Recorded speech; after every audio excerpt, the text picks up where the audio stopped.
You are listening to the Tricorder Transmissions, episode 84. And now, here are Craig and Jeff.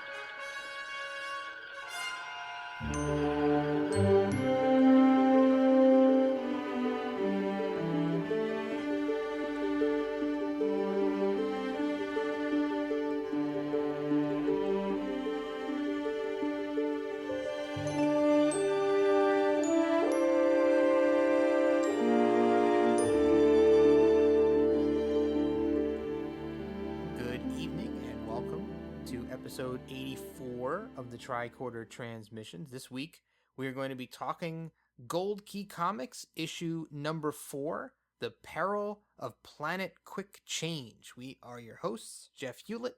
And Craig Cohen. And Jeff, it's pretty exciting. This time next week, we will be in fabulous Las Vegas, Nevada. Yeah, I cannot wait to see some of our friends from the TrekCon again this year. We had such a blast last year. I can't imagine how much fun we're going to have this year since we have basically no agenda whatsoever. We're just kind of going in and seeing people and talking to people and just having a good time on the show floor. Yeah. We don't really have any photo ops lined up or any panels we're really looking forward to, although the schedule's not up yet. So who knows, a couple of different blocks of time might be occupied by us those days. But yeah, I'm looking forward to a lot more of a free-form experience this time. Oh, definitely. The 5-year mission guys are going to be around at their table a lot more often now, which I'm really looking forward to. We just got some confirmation from Mark Cushman that we're going to have some interview time with him on the floor, which I'm really excited about. Can't wait to talk to him again. He's such a great guy, and those books, These Are the Voyages books, are so spectacular. I'm just anxious to see what the progress is on his new projects, and hopefully David Gerald will be sitting next to him again. Yeah, hopefully. David was very cool to talk to last year, and I'd like to maybe spend a little bit more time with him this year. But also, if you are listening to this show and you are going to be at the Star Trek convention in Las Vegas and you see us on the show floor, please stop us. And if you have feelings or thoughts about the series as a whole, we'll capture them for inclusion in our series wrap up, which we are still going to do. Yeah, eventually we're gonna get there.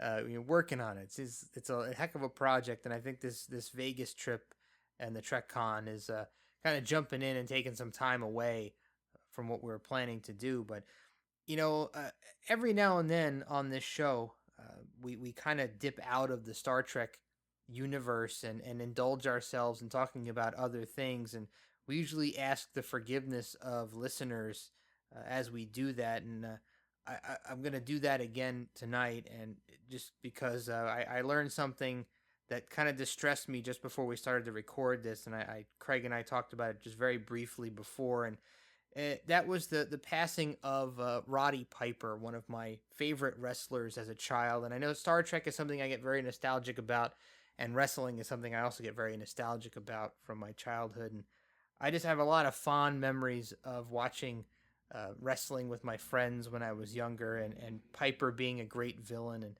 I know you're a big wrestling fan, Craig, so I'm sure this probably hits close to home for you too. Yeah, it was very, very sad and shocking to hear. He was only 61 years old. But he left behind an incredible body of work, not just his wrestling career, but also in film. If you're a fan of Star Trek, you might be a fan of the sci-fi movie They Live by the great John Carpenter, and that was just an excellent movie that really should have elevated him to a different level in Hollywood, but sadly it didn't. But I gotta say that Roddy Piper, his importance in wrestling can't be overstated, because he really redefined what the villain or the quote unquote heel could be. And he really sort of changed the game. He's one of the more important figures, especially if you look at wrestling from the 80s forward. I totally agree with you, and when I think of wrestling villains throughout my fandom when I was younger, Piper definitely rises to the top. I mean, that feud he had with Hogan seemed to last forever, and he was just always really convincing as that character and playing that heel. I just really, really, really loved it, and it was kind of cool to be rooting for him because everybody loved Hogan so much. Yeah. Back then when I was a kid, it was kind of fun to be the contrarian and root for the hot rod. And and speaking of They Live, I'm glad you brought that up because I've always been a big, big fan of that movie, and I know that some people have some criticisms of it, and but in my mind, there's some really, really great stuff in there. I think Piper did some phenomenal acting, and that fight scene Yes. is absolutely epic. It's one of my favorite fight scenes in any movie ever. So I'm really glad that you brought that up. So rest in peace, Roddy Piper. It's you're gone way too soon. 61 is really young by today's standards. So Yeah. real shame, and especially after beating lymphoma. Yeah. What a heartbreaking loss. So sorry about that, fans of Trek, and please forgive us for taking a quick aside. I just wanted to quickly mention that. But we will launch into Gold Key Comics issue number 4. You ready to go into this, Craig? Yes, I am. Awesome. So, The Peril of Planet Quick Change is the title of this, once again, written by Dick Wood, artist Alberto Gigliotti, who also drew the last episode. And this was published in June of 1969 and had a reprint sometime later with a very different cover. One thing I noticed about this, Craig, right off the bat, and you know how I love to look at the fine print on these comics. Yeah. It seems like they keep adding more of it. So in this issue, aside from the normal copyright information and the studio name, there's another sentence that is a really long run-on sentence that was added that reads, "This periodical may not be sold except by authorized dealers and is sold subject to the conditions that it shall not be sold or distributed with any part of its cover markings removed, nor in a mutilated condition, nor affixed to, nor as part of any advertising, literary, or pictorial matter whatsoever." Yeah, so that little bit of legal mumbo jumbo must have been in place for some reason. It must have been creating some kind of problem for them in 1969. I guess so. I love the fact that they felt compelled to put it in there, and I wish we had some more insight into why that was actually put there. But I do know with magazines, when you like get a shipment of magazines at like your local convenience store, let's say, when they are supposed to be taken off the shelf, they rip the covers off and send those back to, I guess, the distributor, I guess, for yes. credit or whatever, and they're actually able to keep the body of the magazine. Okay. My brother actually worked in a convenience store when I was in high school, and so he used to bring home magazines without the covers. So I'm wondering if that was maybe they were ripping the covers off and then still selling them. Excellent point. You might be onto something there.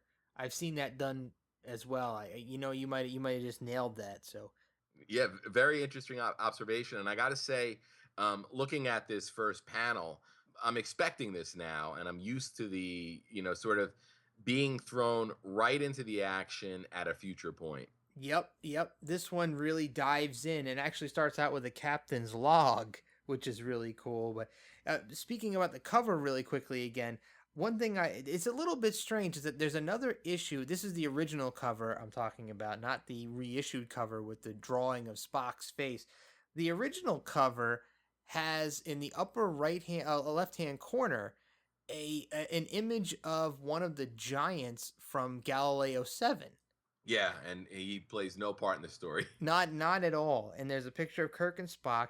And then in the center, there are 3 Enterprises in different colors representing the red, yellow, and blue shirt colors, even though there still are no red shirts in the comics. Yeah. So very strange. And a funny thing about the storyline in this comic that I noticed was that it talks about a planet that's undergoing a lot of change, right? And its evolution is sped up according to some of the text we read in the comic itself, and that shares a bit with Star Trek 3 and the Genesis planet.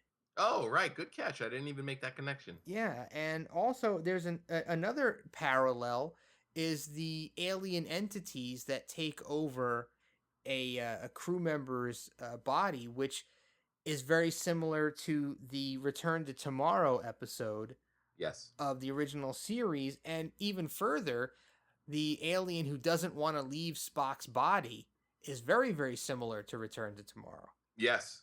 So pretty cool parallels to other Trek that happened either before or after this comic was released. So are you ready to jump into talking about the actual comic itself?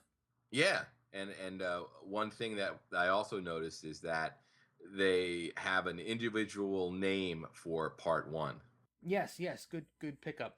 So for any of you out there who haven't read this, we're going to do our spoiler countdown before we start talking about this. So after I'm done counting down, the spoilers will begin. So if you want to stop the podcast now and seek out a copy of this comic and read it, please do. Otherwise, we are going to be starting our conversation about the comic itself in 3, 2, 1. So the first part of this comic is called The Creatures of Light. So the subtitle for part 1, and part 2 will have its own title. So as we said before, this starts out with a captain's log, which is pretty cool, and the star date for that, I believe, is 2106.7. So I like the fact that they're bringing in a captain's log, which is pretty similar to the show. So the Enterprise comes upon a planet called Metamorpha in galaxy Telpha Z. A red alert sounds on Mr. Spock's console.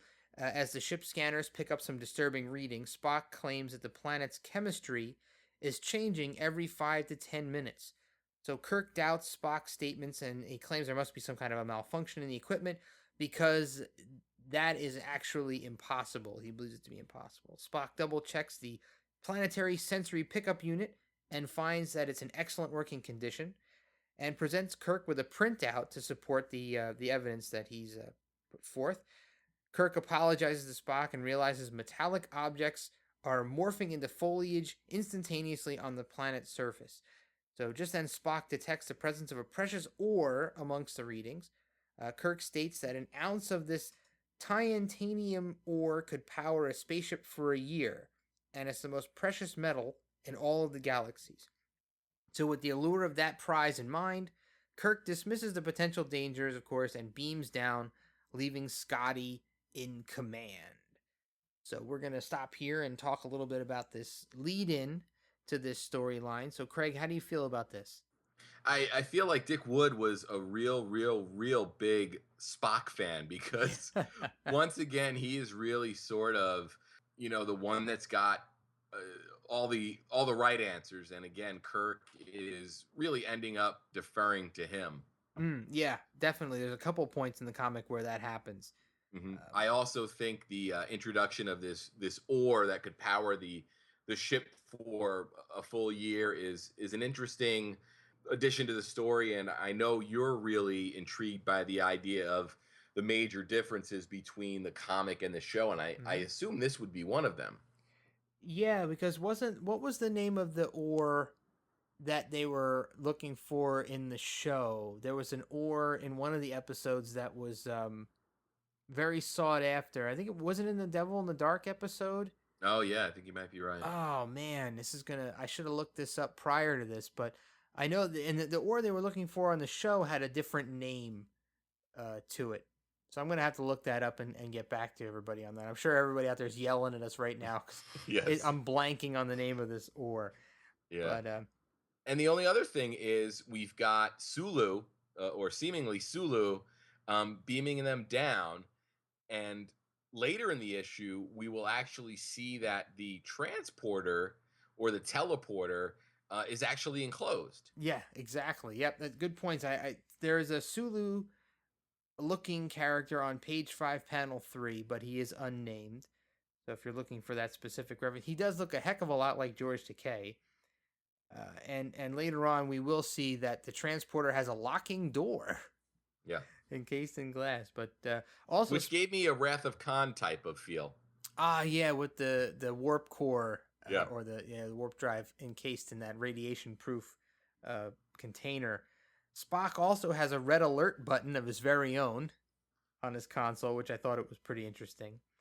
There's a reference to the ship being 300,000 miles away from the planet while they're scanning it. I thought that was really interesting that they chose to pick a distance reference. Yeah, as opposed to a light year. Yeah, miles as opposed to light years is interesting. And there's actually one panel where you're seeing the planet's surface, and there are some word bubbles of Kirk and Spock talking that are emanating from a tiny point in space some ways away. So I thought that was pretty cool that they chose to utilize that the ship was that far away, but you're kind of seeing them talk from a million miles away. So strange terminology again. That I thought it's funny the way they talk in some of these comic books, and Kirk says, "Let's have a look-see." Yes.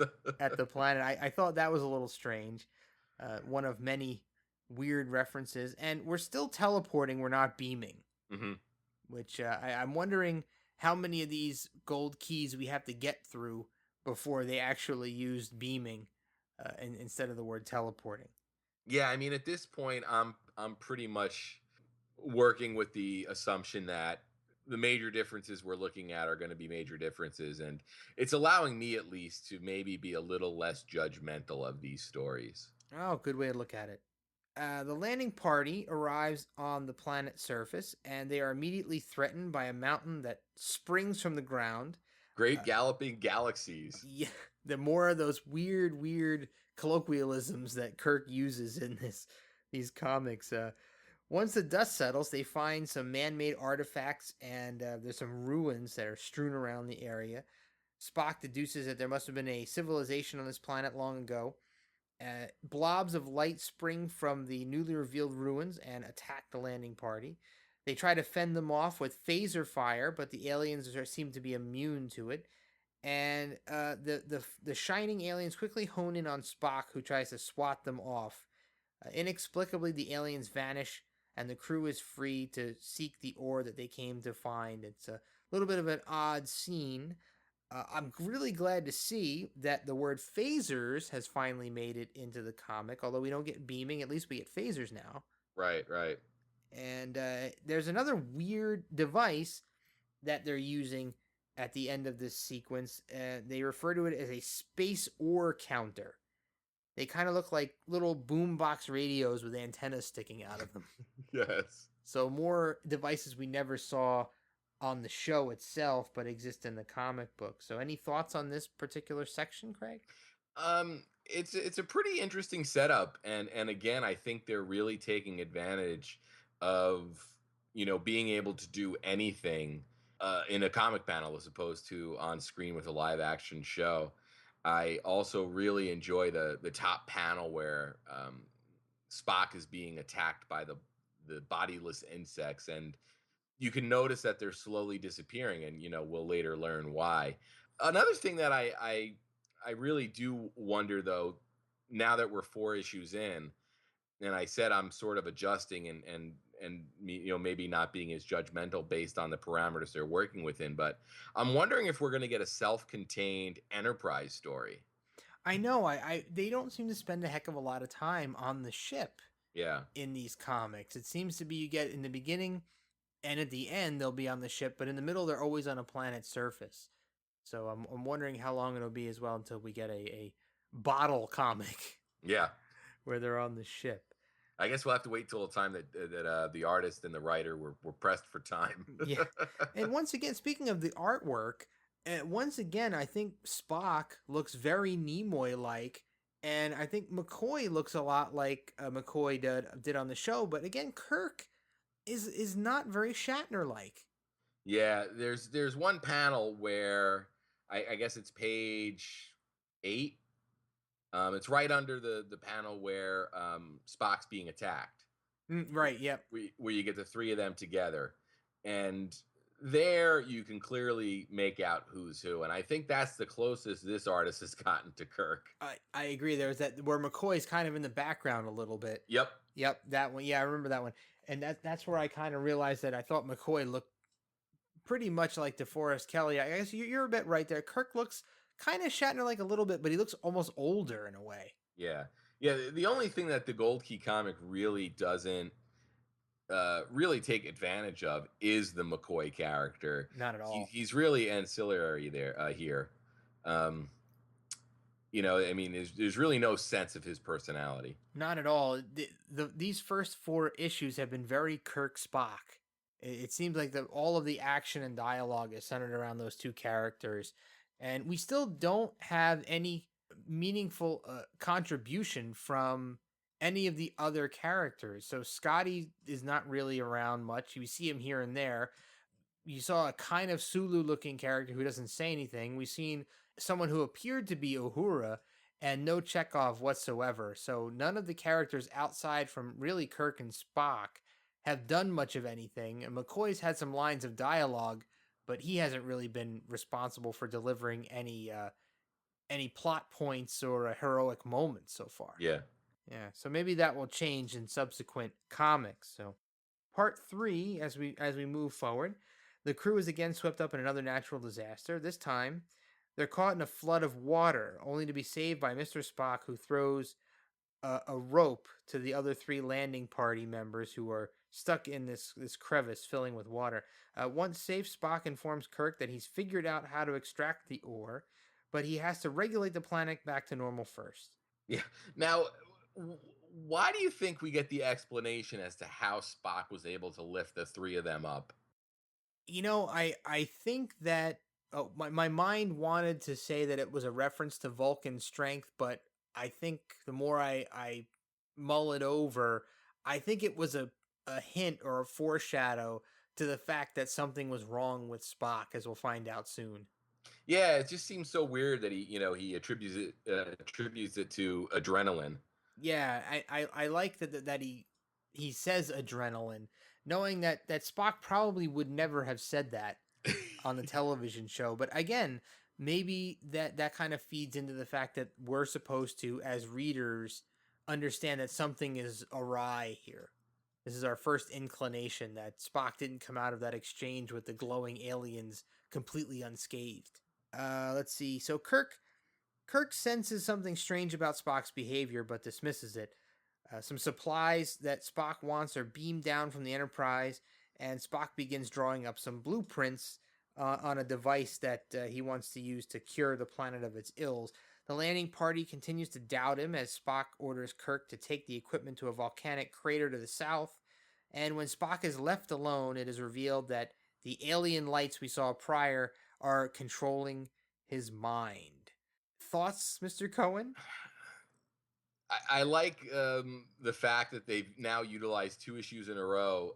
The thoughts of beaming supplies down from the Enterprise to build something, but I also, at this point, yeah, we know that Spock is being driven by something else, but it just doesn't seem to me like this would be something that Kirk would really care about remedying. I mean, here they are on this abandoned planet, or seemingly abandoned planet. Who cares if it's constantly, transforming? And also, is it Starfleet's responsibility to stop it?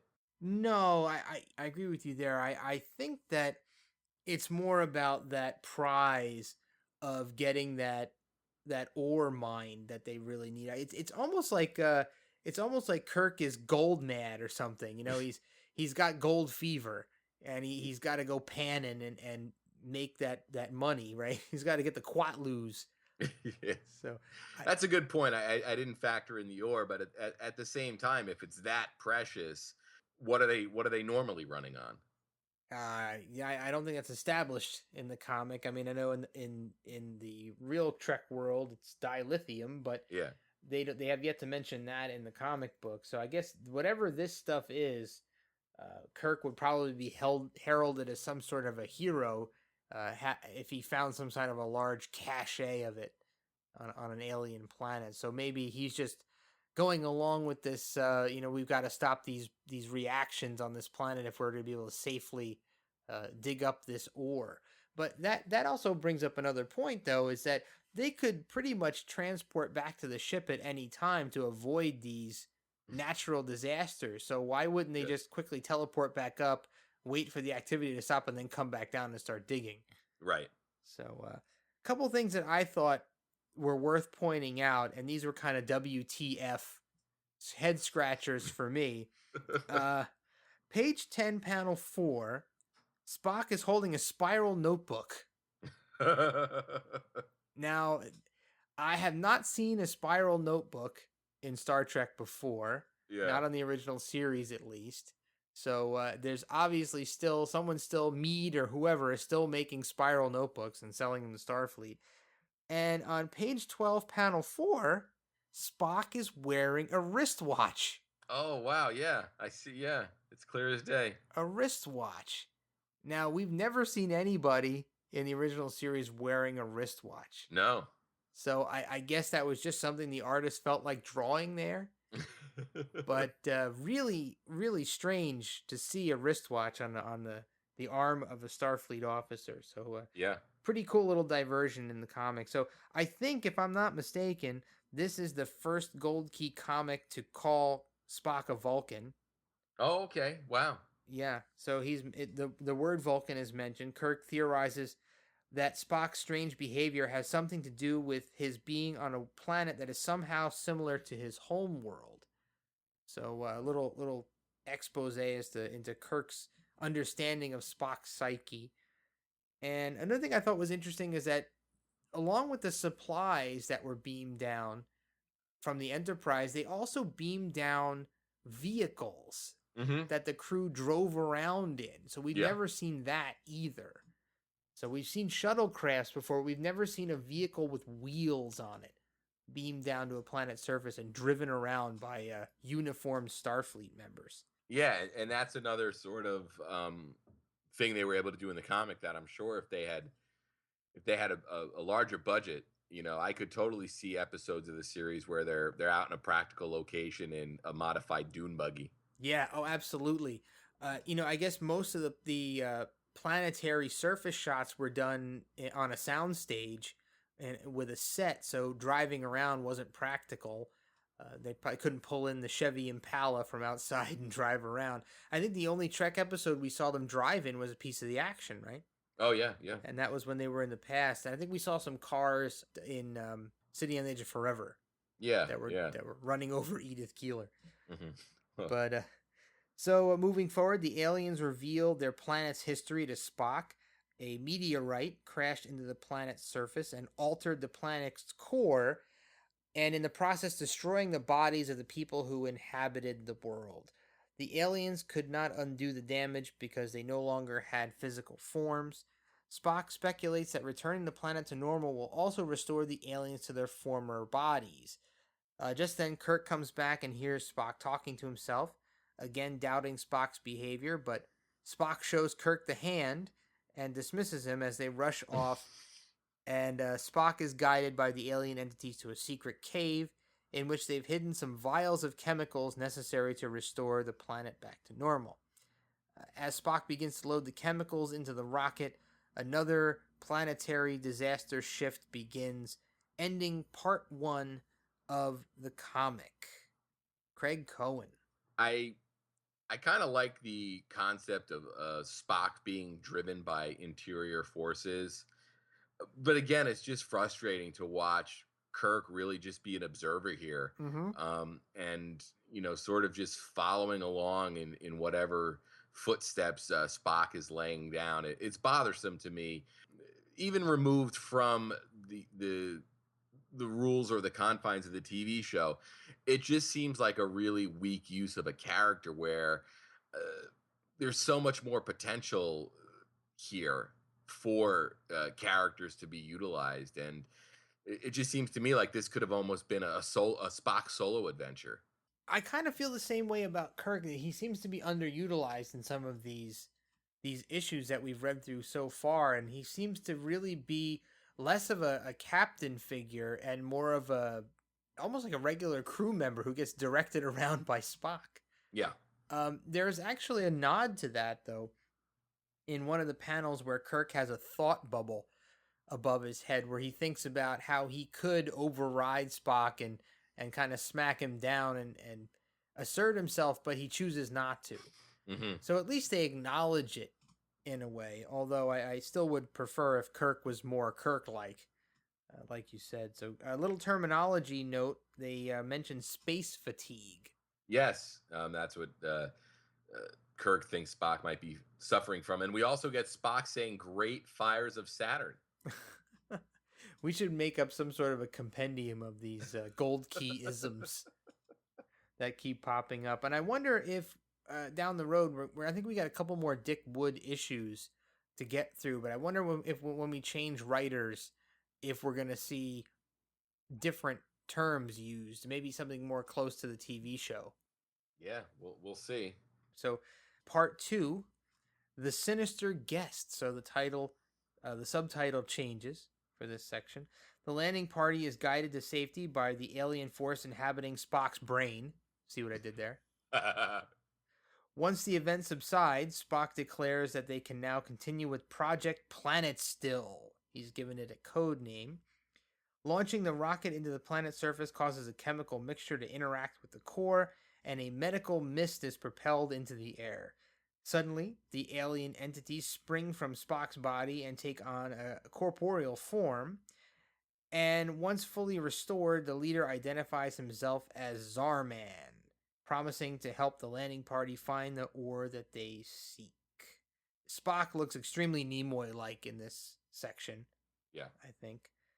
And one question that I had, and I don't know if you shared this question with me, but the Enterprise beamed down a missile, a rocket. Yeah.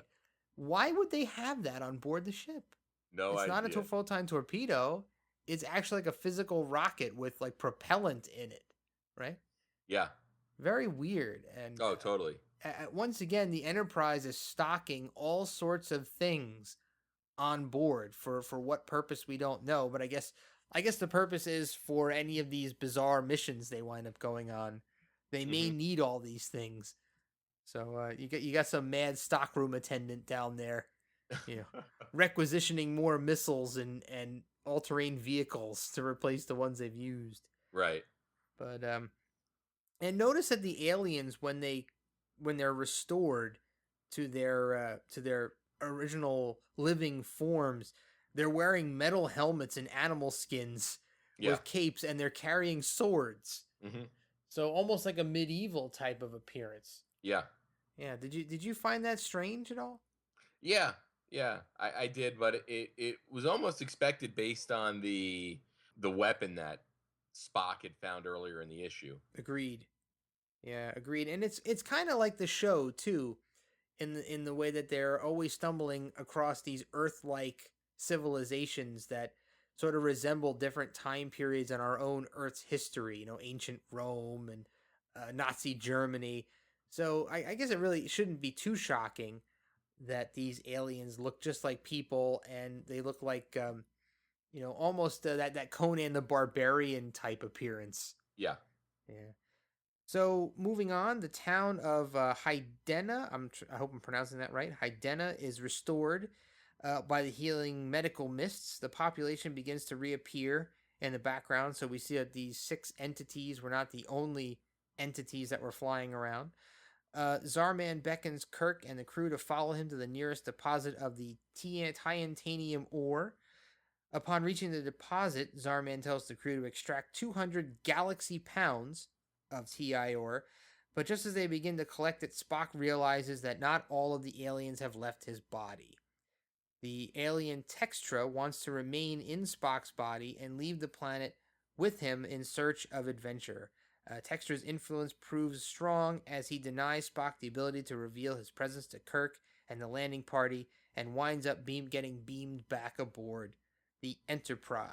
So cool that this is very similar to what happens to Spock in Return of Tomorrow, where he's taken over by the quote-unquote evil alien who wants to keep his body and use it for his own designs. Yeah. And on another note, in the last couple of years, I used an app on my phone for text messaging called Textra. Oh, nice. Nice. Well, happy coincidence there. Yeah.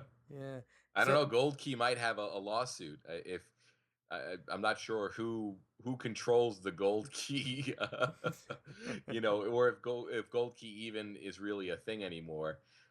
But I bet you they'd have a lawsuit. In today's litigious age, I wouldn't doubt it. Another reference back to the original series in this sequence, Kirk calls McCoy Bones. Mm. So pretty cool that we're getting a little closer every issue to the show. So I guess Dick Wood watched a few Star Trek episodes finally. And, one thing that I find really nice about this storyline is we have actual appreciative aliens.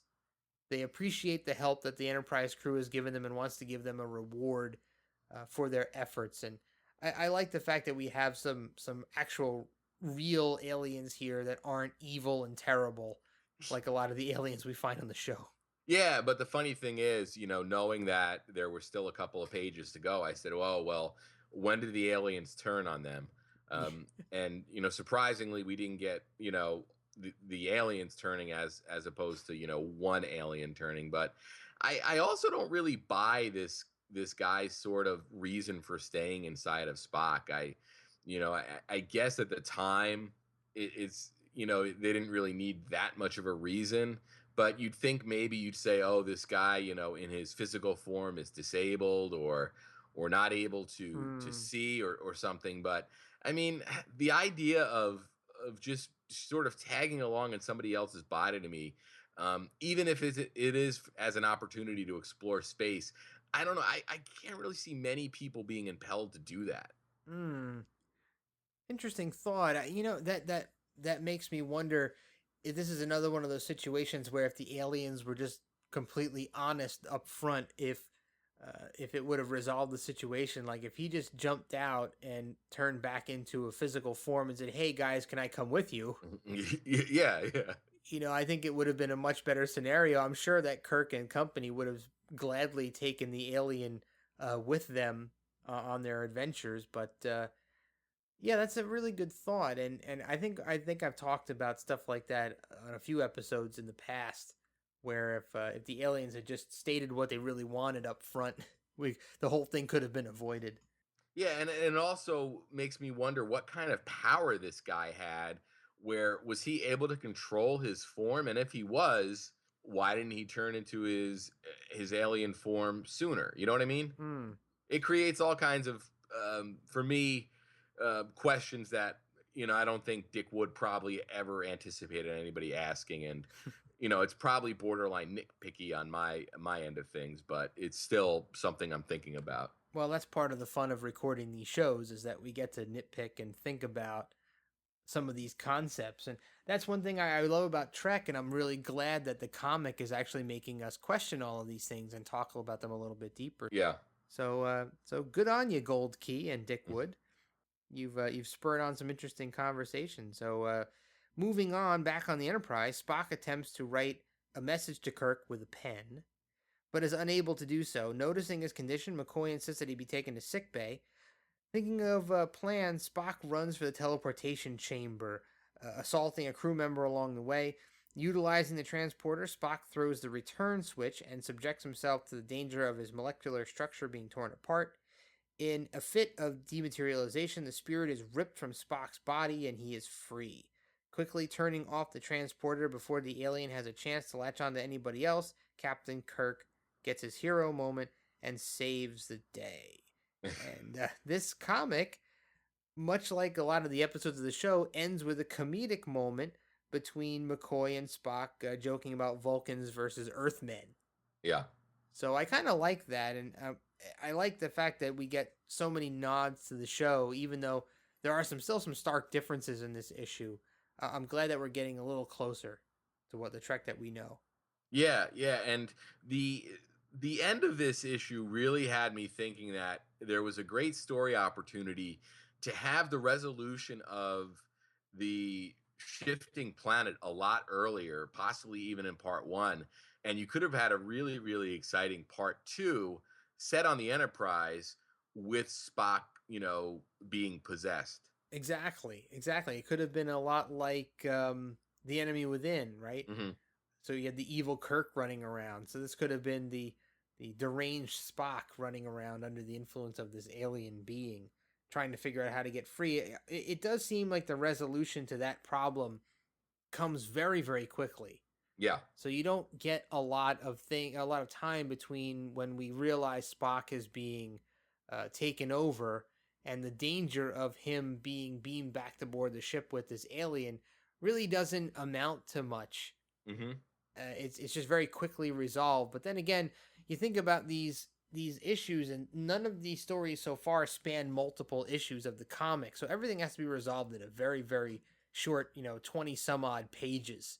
Yep. Of storytelling. So I guess it's difficult to reduce what could be a longer, more epic story, what could have probably been a full hour episode of the TV show, down into a very short comic format. So now, looking at these last two panels, and you mentioned the comedic moments, are they on the bridge there? I didn't think they were. I wasn't sure. Yeah, I know look Spock's drinking like some kind of a beverage. Yeah, he's drinking, but it seems like Kirk is in his captain's chair pose, which made me think, I guess they're allowing, liquids on the bridge. Yeah, well, it's Kirk's got his chicken sandwich and coffee there, and it looks like Spock may be drinking some Tranya or some red wine. Yeah, or something. But yeah, good catch. I didn't notice that. Maybe they are on the bridge. We don't really see much of the bridge. No. In these gold keys so far. So all we see is the weird transporter room and some other strange rooms and viewing stations. But again, this is another thing I think will resolve itself in a couple more issues. As we get past. I still think that a lot of these Dick Wood comics were written and drawn earlier on and were released kind of piecemeal along the way. So right. I don't think, even though we think that they had access to all the source material, I'm thinking a lot of these were written before any of them actually saw much of the actual show itself. Probably. But anyway, we've come to the end of the issue itself. And do you have any final thoughts on this as a whole, or in comparison to the ones we've already read? I think, like I said earlier in the episode, I'm a little bit more on board with the way they're telling us stories here. So as we go along, I might become more forgiving. And I'm not sure if that's fair to the earlier issues, but that's just where I am now. It was an intriguing premise again, and this is one that I'm not entirely sure they could have done as an episode of the show. But nonetheless, it was enjoyable enough to read. You think they couldn't have done this because of the limitations of special effects and the budget? Is this something they could do now, as opposed to back in the 60s, or you don't think it would have been feasible to do as a show at all? I just don't think there's enough of a moral, for lack of a better word, moral stance on in the approach to this episode. There's nothing there that could really talk back to any kind of social aspect. Interesting observation. It might have been one of those episodes that didn't wind up being one of our favorites. Yeah. It just doesn't seem like it would have any depth if it was a regular episode of the show. Not to say that if you sort of explored the being that decides to stay in Spock, I mean, that is something that an episode of the show might have been able to explore a little bit more and add that depth that we probably need. Yeah, they probably would have had to flesh the script out quite a bit more and add a little bit more meat. Like you said, resolve the planet issue in the first half, and then focus the second half more on, Spock and his strange behavior, and have some consequences attached to it. Right. Some moral choices and things that we could sink our teeth into, and then have the resolution at the end where he gets saved. But I think I'm going to go ahead and give this a non-canon, non-essential vote. I think you'll agree with that. Yeah, well, I'm kind of a little confused right now, because I wonder if that powerful ore is enough for you, and also the modified transporter as well. Well, I would be more compelled to call those things essential, but if they were something that we saw used, in a canon type of a premise later on, and if it was something that transcended the comics and became part of canon. So I don't ever remember hearing about that Titanium Okay. and I don't remember seeing any transporters with glass enclosures around them. Though good points and good things you brought up. Those are interesting thoughts, and I'm kind of rethinking a little bit, but maybe down the road, maybe I'll think back on it and change my mind. But are you giving this an essential based on those? No, I don't think so. It was just a discussion I wanted to have with you. Oh, okay. Fair enough. Fair enough. So double non-canon, non-essential vote on this week's Gold Key Comics. And so as we close up, Craig, any final thoughts to share before we sign off?